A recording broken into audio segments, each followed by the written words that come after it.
जैसे अभी हमने बात की ब्रोंकाइल अस्थमा की, उसकी आपने बहुत विस्तृत जानकारी दी कि कैसे हम ट्रीटमेंट कर सकते हैं उसकी। लेकिन अपने दर्शकों को हम एक बार फिर बता दें, कुछ भी ट्रीटमेंट स्टार्ट करने से पहले अपने होम्योपैथ या डॉक्टर से जरूर कंसल्ट करें। बढ़ते हैं अपने अगले प्रश्न की तरफ। डॉक्टर साहब, अब कार्डियक अस्थमा को हम होम्योपैथी में कैसे ट्रीट करते हैं? लाइक अभी हमने पहले डिस्कस किया कि होम्योपैथी में कोई सर्जरी का कोई प्रावधान नहीं है, तो इसके अलावा हमारे पास क्या क्या उपाय हैं, क्या क्या मेडिसिन है जिसके साथ हम इसकी ट्रीटमेंट कर सकते हैं? गौरव जी, हमारे पास होम्योपैथी में बस एक ही तरीका है कि हम पेशेंट से बात करते हैं जी, उसकी टोटालिटी ऑफ सिम्टम्स देखते हैं।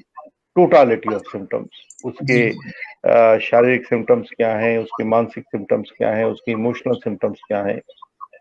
उन सिम्टम्स को कोई एक मेडिसिन एड्रेस कर रही होगी, हमें वो मेडिसिन ढूंढनी होती है। वो मेडिसिन ढूंढने के बाद हम उस मेडिसिन को जब उस व्यक्ति को देंगे तो उसको अपनी बीमारी में या उसकी जो भी समस्याएं हैं उसमें उसको आराम मिलेगा।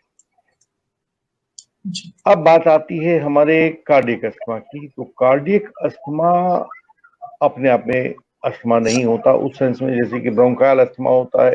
आपके एयर पैसेजेस इसमें स्वेल नहीं हुए होते हैं, बल्कि आपके हार्ट में, अगर मैं थोड़ा सा समझा पाऊं, कोई चित्र आज उपस्थित नहीं हो पाया इसमें, जब आप हार्ट को इसका क्रॉस सेक्शन करेंगे तो इसकी जो सबसे अंदर की सतह होती है उस अंदर की सतह को हम एंडोमेट्रियम कहते हैं, एंडोकार्डियम कहते हैं। उसके बाहर की जो सतह है, जो बीच की सतह है, जो मोटा सा हिस्सा होता है, जो दीवार की थिकनेस होती है दिल की, उसको मायोकार्डियम कहेंगे। और जो उसके सबसे बाहर का हिस्सा होता है उसको एपिकार्डियम कहेंगे। एपिकार्डियम तक का जो हार्ट है वो एक सैक के अंदर रहता है जिसमें फाइब्रस लिक्विड सा भरा होता है, और इस सारे को जो सबसे बाहर की तरफ देखेंगे वो पेरिकार्डियम कहेंगे। तो हार्ट प्रॉब्लम में इस सैक के अंदर जब पानी भर जाता है और हमारा दिल जो है वो कॉन्ट्रैक्शन और एक्सपेंशन वाली परिस्थिति में पूरी तरह से नहीं आ पाता है, जो ऑक्सीजन सप्लाई हमारे शरीर को दी जानी चाहिए वो प्रॉपर नहीं हो पाती है, तो ये कार्डियक अस्थमा का केस बन जाता है। एंडोकार्डियम में जब समस्याएं होती हैं उसके लिए होम्योपैथी में एक दवाई है कैक्टस ग्रैंडिफ्लोरस। हम कैक्टस ग्रैंडिफ्लोरस को उस समय कॉल करते हैं।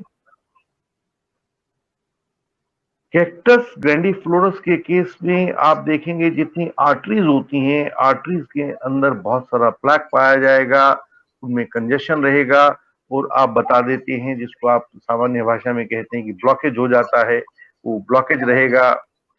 और जो आपका डिस्ट्रीब्यूशन ऑफ ब्लड होता है शरीर में वो अनइवन हो जाएगा, कभी वो ज्यादा और कभी वो कम वाला रहेगा। तो जब ऐसी स्थितियां होती हैं उस समय आपका हम कैक्टस ग्रैंडिफ्लोरस को करते हैं। उस व्यक्ति को हमेशा बहुत एंजाइटी रहेगी, जब भी अकेला होगा वो बहुत चीखेगा, उसे फियर ऑफ डेथ लगा रहेगा, और उसके हार्ट में एक सख्तपन आ जाएगा जिसको आर्टेरियोस्क्लेरोसिस कहते हैं। उसकी धमनियां बहुत कठोर हो जाएंगी, उसको बहुत तेज नब्ज धड़केगी, वायलेंट पैल्पिटेशन होगा, और जब वो अपनी लेफ्ट साइड पर लेटने की कोशिश करेगा तो उसे प्रॉब्लम्स होनी शुरू हो जाएंगी। तो लेफ्ट साइड ना लेट पाने का जो पहचान है, ये कैक्टस ग्रैंडिफ्लोरस की पहचान है। यह एक अकेली दवाई है जो लो ब्लड प्रेशर को अपनी पहचान के रूप में बताती है। पूरी एलोपैथी में मैंने नहीं देखा कि कोई दवाई उसको लो ब्लड प्रेशर से बाहर निकाल पाती हूँ परमानेंटली, लेकिन इसमें बहुत सारे पेशेंट्स को हम डेली ट्रीट करते हैं जो लो जी ब्लड प्रेशर से प्रभावित होते हैं। तो उनके लिए कैक्टस ग्रैंडिफ्लोरस एक रामबाण दवाई है, और ये आपके कार्डियक अस्थमा के उस केस को जो आपके एंडोकार्डियम को प्रभावित करता है, उस केस में ये एक रामबाण तरीका है। जी जी जी एक दूसरी दवाई हमारे पास होती है जिसे हम डिजिटलिस परप्यूरा कहते हैं। डिजिटलिस एक ऐसी दवाई है जो मायोकार्डियम से रिलेटेड है, जो उसका बीच का हिस्सा होता है, दिल वाला जो वॉल्यूमिनस पार्ट होता है, वो मायोकार्डियम होता है। तो जब इसमें प्रॉब्लम आ जाती है, इसमें प्रॉब्लम जो आपका एसए नोड होता है, वहां पर चार्ज डिस्ट्रीब्यूशन प्रॉपर नहीं होता, चार्ज ट्रांसमिशन प्रॉपर नहीं होता, जी जी आपके पेस मेकर से प्रॉब्लम आने लगती हैं, तो ये सारा का सारा वो पोर्शन है जिसको हमारे डिजिटलिस एड्रेस करती है।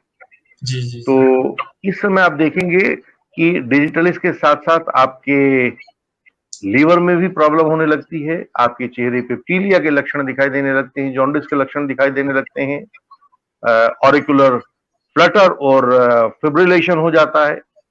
ये आपके होम्योपैथ समझा पाएंगे।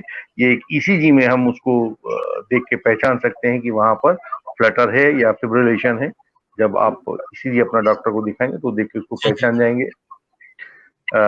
और डिजिटलिस के पेशेंट को जब भी वो चलता है, चलने के बाद उसकी सांस फूलने लगती है और उसको लगता है कि यदि वो एक भी कदम चला तो वो मर जाएगा, जी उसके जीवन पे खतरा आ जाएगा।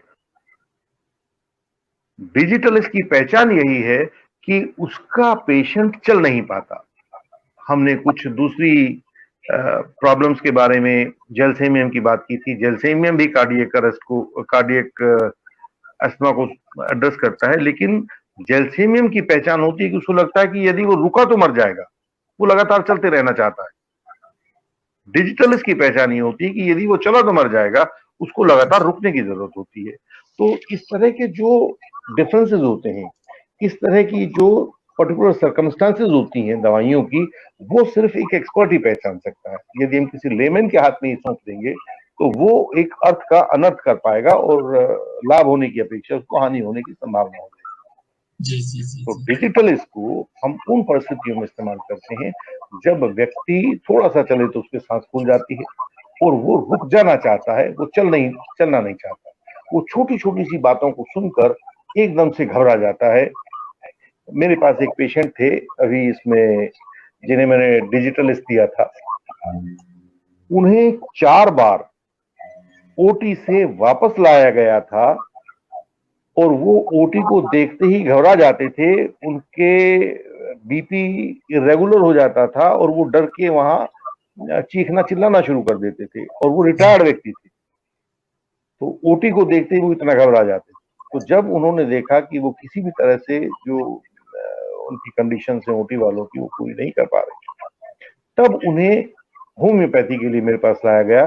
और वो, मुझे लगता है कि आज बहुत हष्टपुष्ट हो गए हैं और अच्छा स्वास्थ्य एंजॉय कर रहे हैं, क्योंकि रिटायर हो चुके हैं तो घूमने फिरने दूर दूर तक जाते हैं। तो हमारे पास ऐसे तरीके और उनके ऐसे लक्षणों को नोट करने के तरीके रहते हैं जिसके द्वारा हम इन दवाइयों का बेहतर प्रयोग कर सकते हैं। जी जी जी जी बहुत बहुत बहुत महत्वपूर्ण जानकारी दी आपने। बल्कि तो अगर आप कहें तो मुझे कुछ याद आ रही हैं, जी जैसे आपका लोबेलिया इनप्लाटा है, कील सीरम है, या आइबरिस अमारा है। जी ऐसी जी और भी बहुत सारी हमारे पास दवाइयां हैं जो अपने छोटे छोटे रूब्रिक्स में अंतर के साथ चलते हुए हमारे कार्डियक अस्थमा को एड्रेस करती हैं। जी जी क्यूब्रेको एक दवाई होती है जो बहुत रेयरली इस्तेमाल की जाती है, तो क्यूब्रेको है। ये जी हमारे पास है दवाइयां जो ये दम भरती हैं और ये कह सकती हैं और ये दावा कर सकती हैं कि they can address the cardiac asthma and they can cure it properly if given under a proper guidance by an expert. जी जी